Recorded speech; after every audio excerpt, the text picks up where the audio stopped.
Nous allons lire du Nouveau Testament, de l'épître de Paul aux Corinthiens 1er et chapitre 2. Chapitre 2, Corinthiens 1er, et nous lisons l'épître de Paul aux Corinthiens, chapitre 2, Corinthiens 1, chapitre 2, verset 1. Pour moi, frères, lorsque je suis allé vers vous, chez vous, ce n'est pas avec une supériorité de langage ou de sagesse que je suis allé vous annoncer le témoignage de Dieu, car je n'ai pas eu la pensée de savoir parmi vous autre chose que Jésus-Christ, et Jésus-Christ crucifié. Moi-même, j'étais auprès de vous dans un état de faiblesse, de crainte et de grand tremblement, et ma parole et ma prédication ne reposaient pas sur des discours persuasifs de sagesse, mais sur une démonstration de l'esprit et de puissance, afin que votre foi fût fondée non sur la sagesse des hommes, mais sur la puissance de Dieu. Cependant, c'est une sagesse que nous prêchons parmi les parfaits, sagesse qui n'est pas de ce siècle, ni des chefs de ce siècle qui vont être anéantis. Nous prêchons la sagesse de Dieu, mystérieuse et cachée, que Dieu avant les siècles avait destinée pour notre gloire, sagesse qu'aucun des chefs de ce siècle n'a connue, car s'ils l'eussent connue, ils n'auraient pas crucifié le Seigneur de gloire. Mais comme il est écrit, ce sont des choses que l'œil n'a pas vues, que l'oreille n'a pas entendues, et qui ne sont pas montées au cœur de l'homme, ces choses que Dieu a préparées pour ceux qui l'aiment. Dieu nous les a révélées par l'Esprit, car l'Esprit sonde tout, même les profondeurs de Dieu. Lequel des hommes, en effet, connaît les choses de l'homme que si ce n'est l'esprit de l'homme qui est en lui? De même, personne ne connaît les choses de Dieu si ce n'est l'esprit de Dieu. Or, nous n'avons pas reçu l'esprit du monde, mais l'esprit qui vient de Dieu, afin que nous connaissions les choses que Dieu nous a données par sa grâce.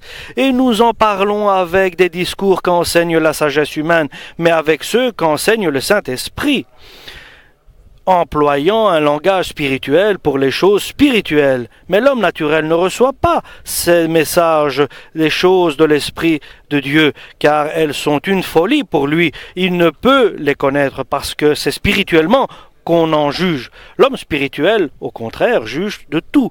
Il n'est lui-même jugé par personne, car qui a connu la pensée du Seigneur pour l'instruire? Or, nous avons la pensée de Christ.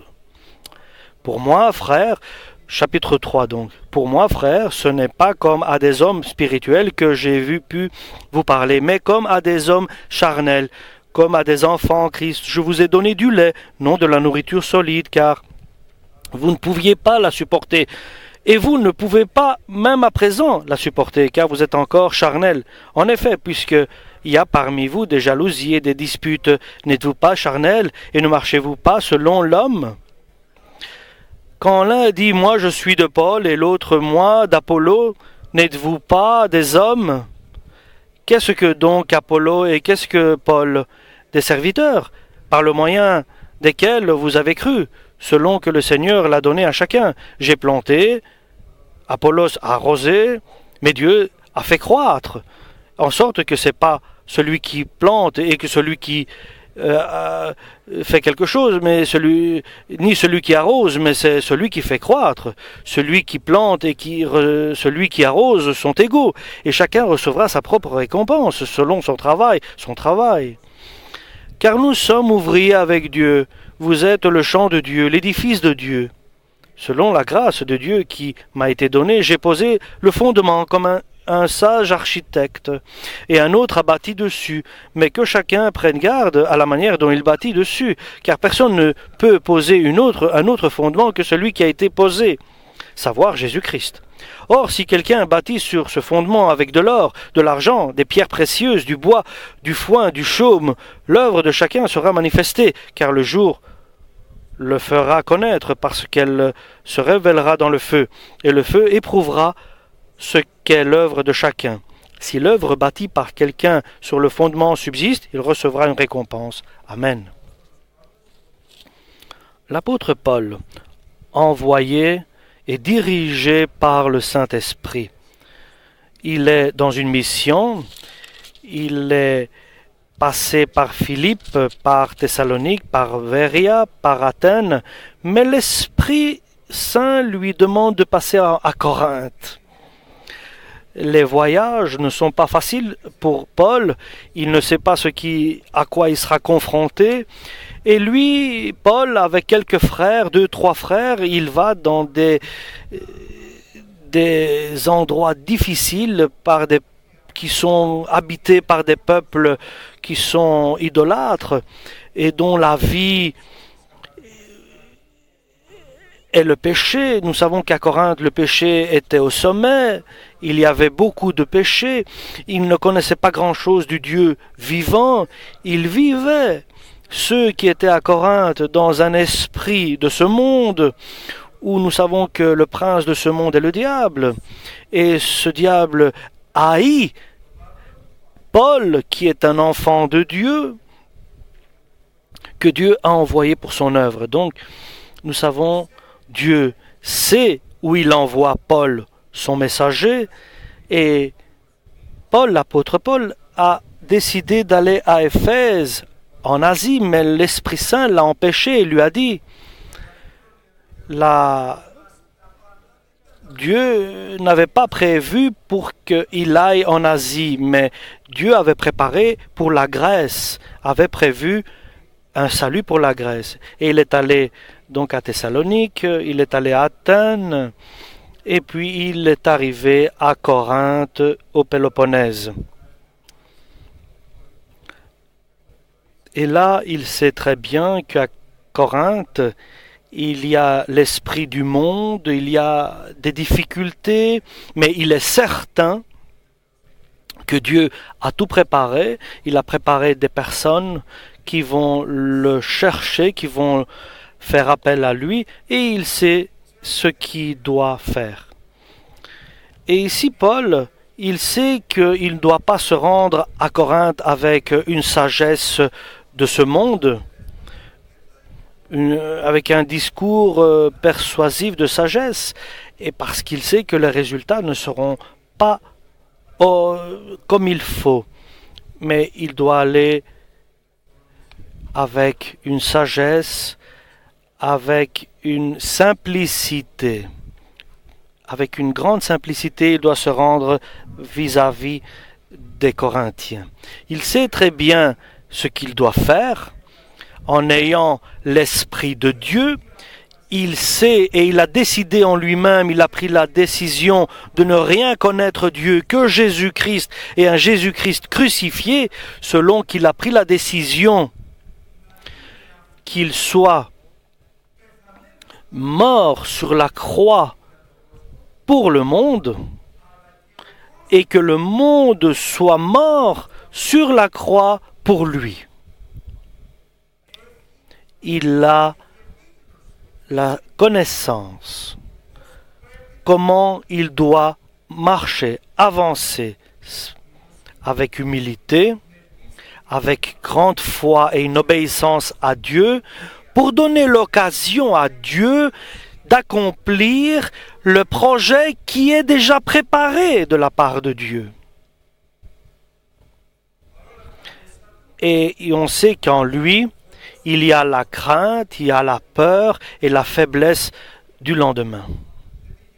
Il ne va pas avec une volonté d'assurance, mais il va avec une volonté de crainte. Il va avec craintif, il va en n'ayant pas confiance à sa propre force, mais il sait qu'il doit se retenir à la force de Dieu. Et en regardant la croix de Jésus, et en espérant à ce que Dieu fera pour lui. Il sait que devant lui, il n'y a pas des Corinthiens, mais il y a le diable, il y a l'esprit de ce monde, et il est plus fort que les Corinthiens. Il le sait qu'il a affaire à cela. C'est pour ça qu'il ne va pas avec une grande assurance pour lui-même. Et il sait que Dieu est fort lorsque lui, il est faible. Et il laisse Dieu faire le travail à sa place. Parce qu'il reconnaît sa faiblesse, il sait qu'il ne peut pas arriver à affronter le diable. Oui, il a des capacités. Oui, il a des capacités d'annoncer la parole de Dieu et l'évangile avec un discours persuasif de sagesse, mais il sait que cela est inutile. Il ne peut pas aller contre l'esprit de ce monde. Il ne peut pas aller contre le dirigeant, le prince de ce monde. Mais il peut mettre Jésus devant pour qu'il puisse faire le combat à sa place et donner la victoire. Si il sait, autant lui il se rabaisse, il devient petit, autant grand sera Jésus dans sa vie et fort et puissant. Il doit diminuer, il doit redescendre, il doit devenir petit et laisser Jésus agir dans sa vie. Autant petit se fait Paul, grand se fait Jésus dans sa vie et se révèle grand dans sa vie. Donc il a tout rejeté, la sagesse qu'il avait, ses capacités humaines qu'il avait, ses connaissances, tout ce qu'il avait personnellement acquis, toutes ces années d'études, il les a considérées comme vanité, sans importance. Il s'est fait petit. Il s'est dépouillé personnellement et l'a laissé Jésus aller devant. Et il n'essaye pas de les persuader avec une sagesse intelligente, mais avec une sagesse divine. Il n'essaye pas de faire quelque chose qu'il le fait lui-même, de les persuader avec des paroles persuasives et de sagesse, mais avec humilité. Il demande à Jésus de les sauver et de les amener près de Jésus, de les amener là où il faut. C'est pour cela, ce que l'apôtre Paul demande, c'est la simplicité.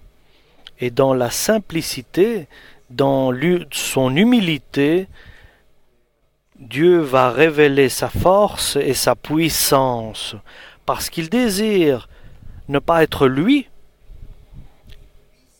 mais que la foi des autres ne vienne pas par sa propre capacité, mais par la force de Dieu. Donc la foi des autres, il veut que cette foi vienne pas de sa propre capacité ou connaissance, mais par la volonté de Dieu.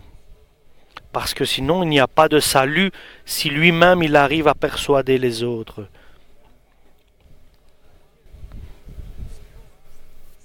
Et si les hommes arrivent à croire en Dieu par la faiblesse de Paul, et ça c'est le secret des personnes qui sont bénies et des serviteurs de Dieu, c'est laisser Jésus-Christ avancer devant. Et ces serviteurs ne veulent pas que les personnes tournent leur regard vers eux, mais vers Jésus-Christ. Ils ne veulent pas se mettre en avant. Ils veulent mettre Jésus en avant. Ils veulent être cachés. Ils veulent montrer qu'ils sont faibles. Pardon. Et ils ne veulent pas montrer leur propre capacité. Et ils veulent montrer Jésus devant et pas l'homme. Tu ne peux pas persuader quelqu'un. Et si tu arrives à le persuader, tu vas le guider vers un mauvais chemin.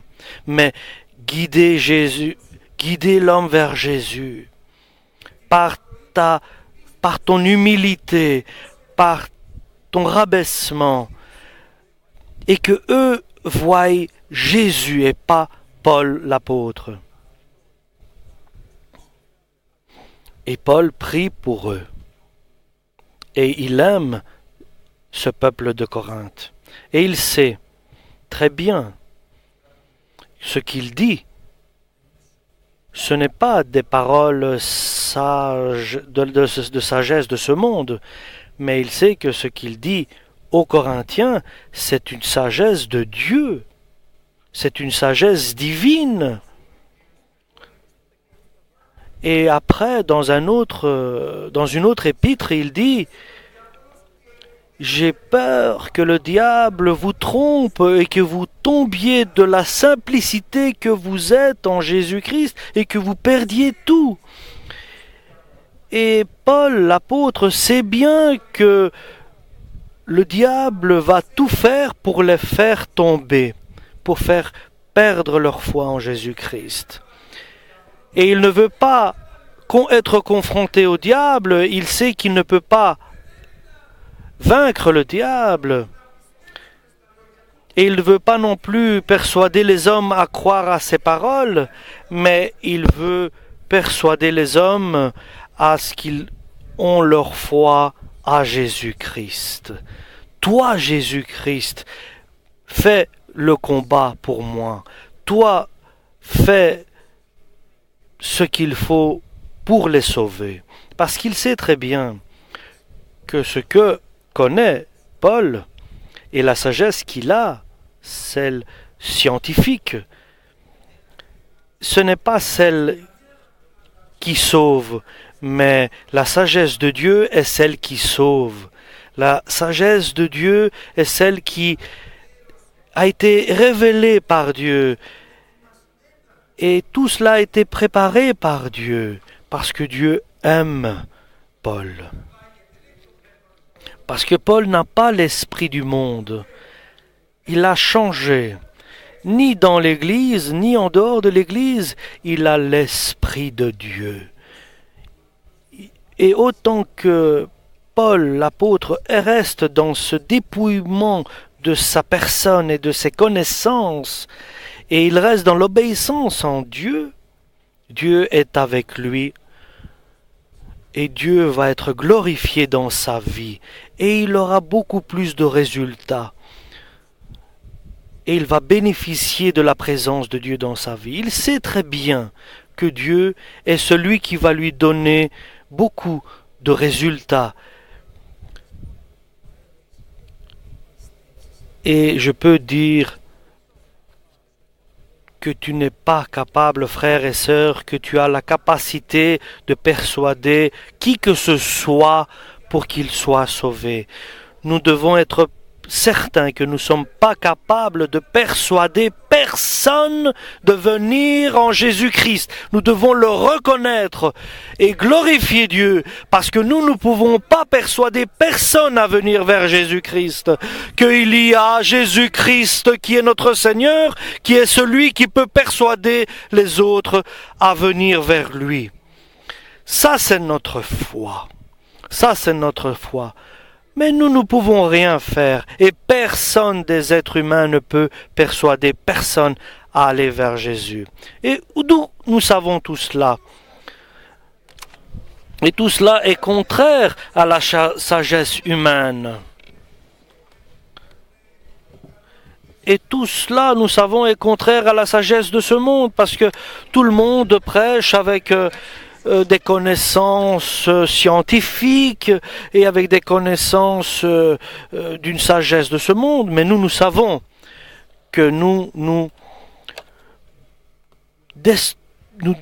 détruisons l'œuvre du diable par notre rabaissement. Nous pouvons ce que personne ne peut faire, de révéler, de soulever Jésus pour qu'il puisse combattre pour nous. Nous avons une sagesse qui est tout à fait différente du monde. Le monde dit autre chose de ce que nous disons. Le monde dit d'haïr ton ennemi, vole pour en avoir, chasse, fais ce que tu peux faire du mal, profite,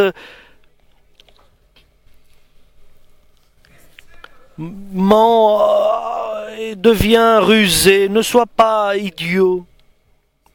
Mais nous disons, et regardez ce que nous disons. Dieu nous envoie comme des moutons parmi des loups. C'est Dieu qui nous envoie comme des moutons parmi des loups.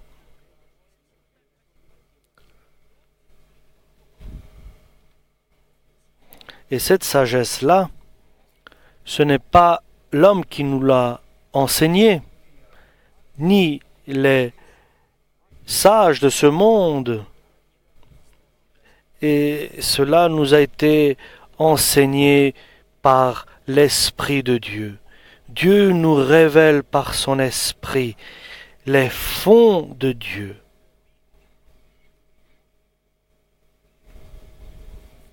C'est pour cela que nous, toi, sœur,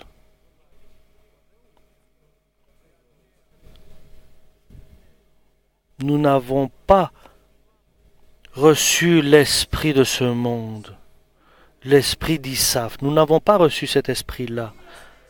Aucune relation avec l'esprit du diable, dont les grands sont autoritaires. Nous avons un esprit de Dieu pour pouvoir connaître tout ce que Dieu nous a donné dans notre vie. Et qu'est-ce que Dieu nous donne? Toutes choses. Ce qui nous a été donné par Dieu. Et Dieu ouvre les trésors qu'il a dans le ciel et les bénédictions et tout ce qui est la bénédiction. Et la sagesse de ce monde ne connaît pas cela. Dis à quelqu'un, par exemple, que le Seigneur m'a baptisé de son Saint-Esprit et je parle en langue et je glorifie Dieu, bien sûr. Ils vont dire, qu'est-ce qu'il dit celui-là? Nous sommes fous pour eux. Nous sommes différents. Et nous savons aussi que la sagesse que nous annonçons, nous la annonçons pas avec des paroles de sagesse de ce monde, mais des paroles qui sont annoncées par le Saint-Esprit, pour que nous puissions comprendre les paroles de Dieu et les comprendre. Parce que ceux qui écoutent les hommes de ce monde, ils les comprennent, mais les paroles de Dieu, ils ne peuvent pas les comprendre et les connaître. Tous ceux qui ont cherché et qui cherchent Jésus-Christ, à eux seulement, ces paroles-là sont compréhensibles. Avant que vienne Jésus dans ma vie, je lisais l'Évangile. Je lisais d'autres livres et lorsque je faisais ma croix et j'avais en moi, sur moi,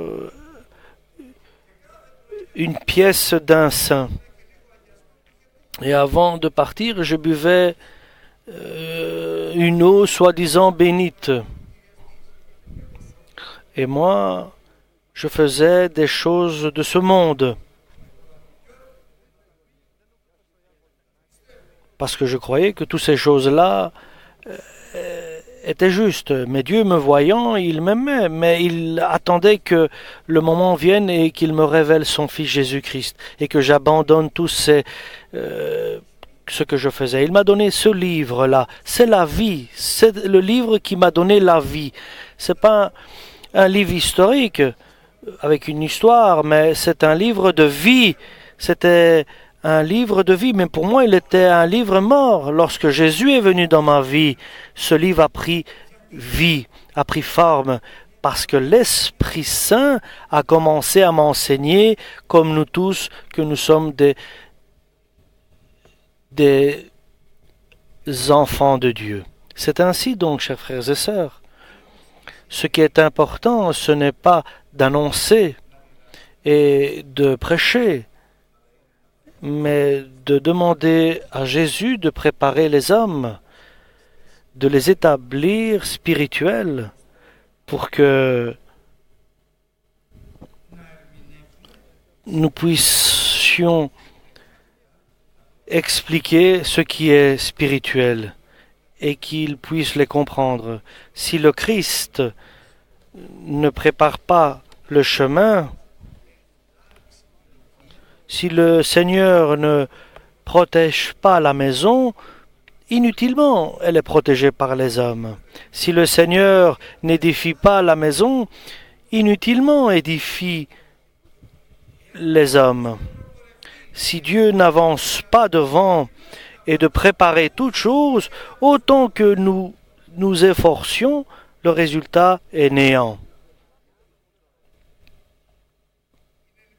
Donc, c'est un grand secret, la parole de Dieu, que le Christ aille devant nous, de préparer et que nous allions après.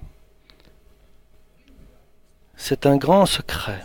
Cela signifie que nous avons besoin de patience, de voir ce que Dieu va, où va les choses, où il guide, quel chemin il prend pour que nous puissions le suivre. Il ne veut pas qu'il ne suive Dieu, mais Dieu désire que nous puissions le suivre nous, que nous puissions suivre le Christ.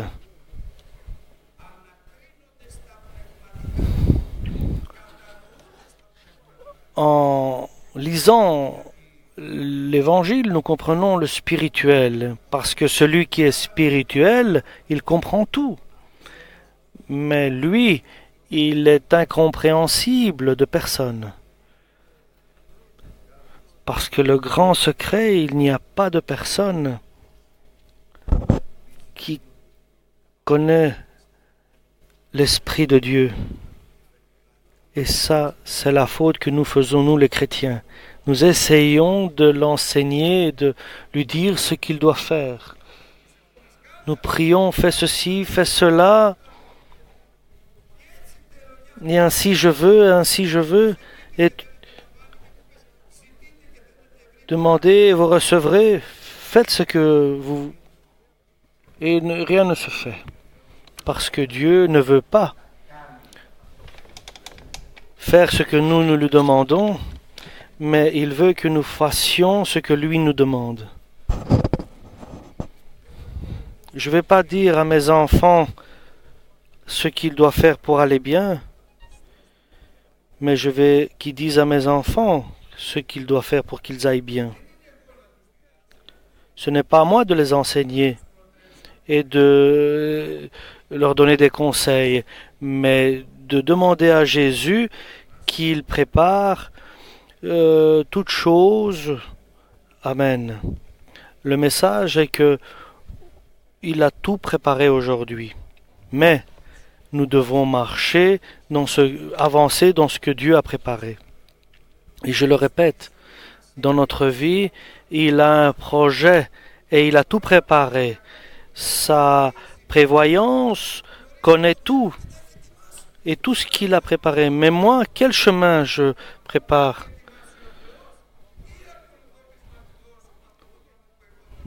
Ou bien moi, je dois suivre ce que moi j'ai préparé? Et dites-moi,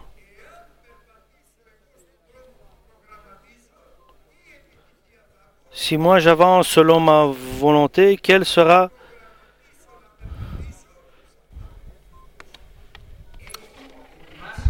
ce que Dieu a préparé avant moi?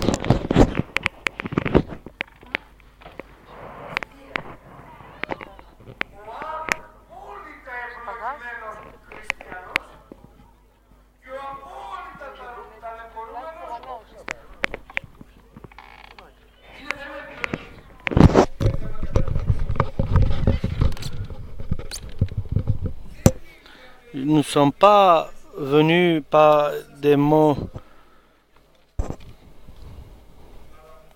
mais nous avons décidé de savoir seulement le Christ crucifié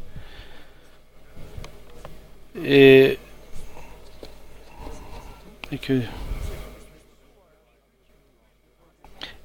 pour moi, c'est être mort pour le monde. Et nous savons que le mort ne parle pas, et il attend que le Seigneur lui dise ressuscite. La vie chrétienne est merveilleuse. La vie chrétienne et la foi chrétienne est glorieuse. Lorsque nous apprenons à suivre Jésus en discernant où les choses avancent, où les choses vont, attends, nous avons besoin de patience pour faire la volonté de Dieu, pour pouvoir bénéficier de la volonté de Dieu. Ne sois pas pressé, ne sois pas pressé. Tu vas tomber, tu perdras. Avec patience, nous arriverons, avec foi, avec bonté, avec prière, avec espérance, avec une espérance qui ne trompe pas, qui ne déçoit pas. Ce n'est pas que le chrétien ne fait rien, mais le chrétien fait beaucoup de choses. Le chrétien est tout en son pouvoir. Tout est dans mon pouvoir, mais tout n'est pas dans mon intérêt. Ne dis pas ce qui ne te convient pas. Dieu t'a donné un pouvoir de faire quelque chose, mais de faire quelque chose qui est pour toi. Et ce que tu fais, seulement Jésus peut le faire. Mais il y a la volonté de ce monde, et Paul a vu cela. Il voyait les manières de ce monde. Certains disaient, ah, moi je suis du Paul. Certains disaient, et Paul disait, moi je suis votre serviteur. Vous devez être du Seigneur, pas de moi. Certains disaient, moi je suis serviteur de Apollo. Certains disaient, moi je suis du Seigneur. Ils disaient pas tous, je suis du Seigneur. Moi je ne suis ni de l'un ni de l'autre, moi je suis tout seul, je suis du Seigneur. Qui est le pasteur ici? C'est le Christ dans l'Église. Mais est-ce que le Seigneur n'a-t-il pas mis des hiérarchies? Non, je suis tout seul. Je ne suis ni de Paul ni de Apollo, je suis du Seigneur. Alors je ne peux pas vous parler spirituellement, parce que vous êtes des hommes charnels alors. Vous ne savez pas que ce que nous faisons est du Seigneur. Moi, ce que Dieu m'a donné, je sème. Et Apollo, ce qu'il fait, il l'arrose. Il est si important de... Tout est important si Dieu fait croître. J'arrose, je sème, mais je ne vois pas de résultat. Et même celui qui sème à la grâce, à la joie, et même celui qui arrose, si Dieu élève, et Dieu va croître lorsque nous ne regardons pas au visage de quelqu'un, mais nous voyons et nous espérons en celui qui nous a aimés. Et alors, chacun de nous, là dans le ciel, il recevra selon sa mission, selon son travail. Et ce qui est important, chers frères et sœurs, et aujourd'hui nous devons le savoir, c'est que le chrétien édifie. Il n'est pas fainéant, mais il construit, il édifie. Et il édifie là sur la pierre qui est Jésus-Christ. Mais comment édifie-t-il? Comment construit-il? Avec un esprit de ce monde, avec du bois et de la paille, ou bien avec de l'or et des pierres précieuses et de l'argent? Avec obéissance dans les difficultés, ou bien avec des ruses et de l'intelligence de ce monde? Là, nous le savons chacun personnellement pour soi, parce que l'esprit de l'homme reconnaît ce qu'il a dedans lui. Seulement moi je sais comment je construis dans ma vie, en utilisant l'esprit de l'homme, avec des paroles persuasives,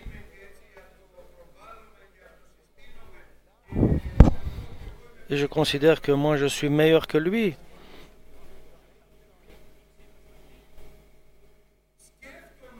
Je pense et j'œuvre comme le monde. Ou bien je pense et j'œuvre comme Dieu. Et cela a des conséquences, parce que ton œuvre va être éprouvée par le feu. Et ton œuvre sera éprouvée par le feu. Notre vie prendra feu. Et alors, si nous avons construit avec l'Esprit de Dieu,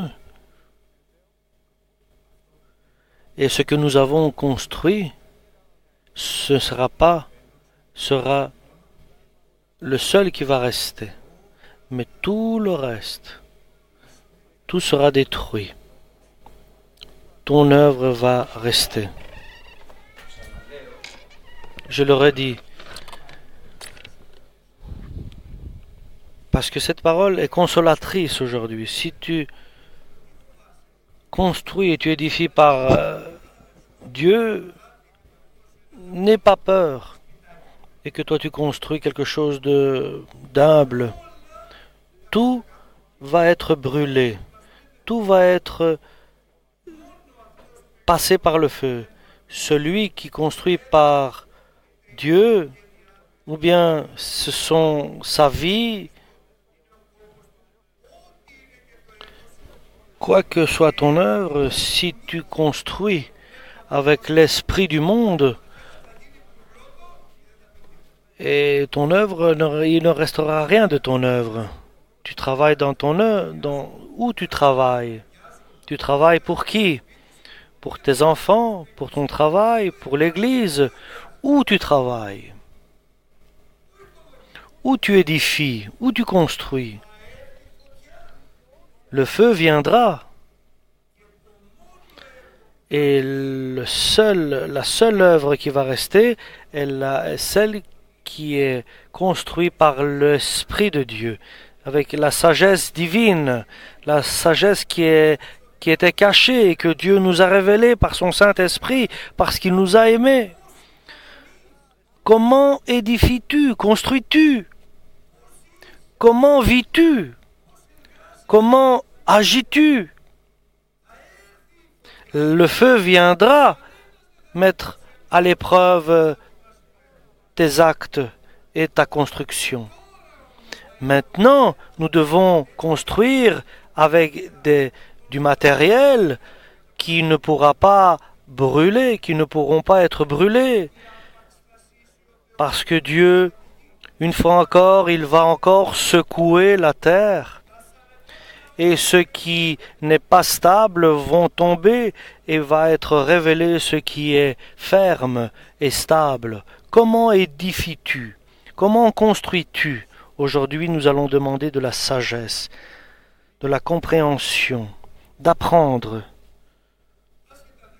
Même si nous ne savons pas comme Mardochée, il ne savait pas que Dieu a tout préparé, mais il le savait ce qu'il devait faire. Et il édifiait avec de l'or. Il ne se prosternait pas devant Aman. Et à ma parole, seulement à ma parole, n'écoutez pas d'autres paroles.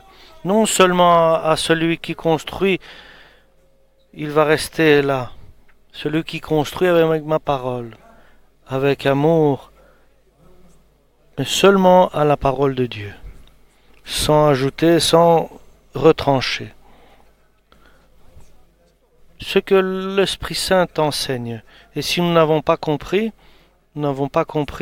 Dieu va nous le révéler. Mais nous prenons une décision aujourd'hui, tous ensemble, comme une personne. C'est de construire avec de bons matériaux. De l'or, de l'argent et des pierres précieuses, parce que nous voulons que notre œuvre reste pour la gloire de Dieu. Amen.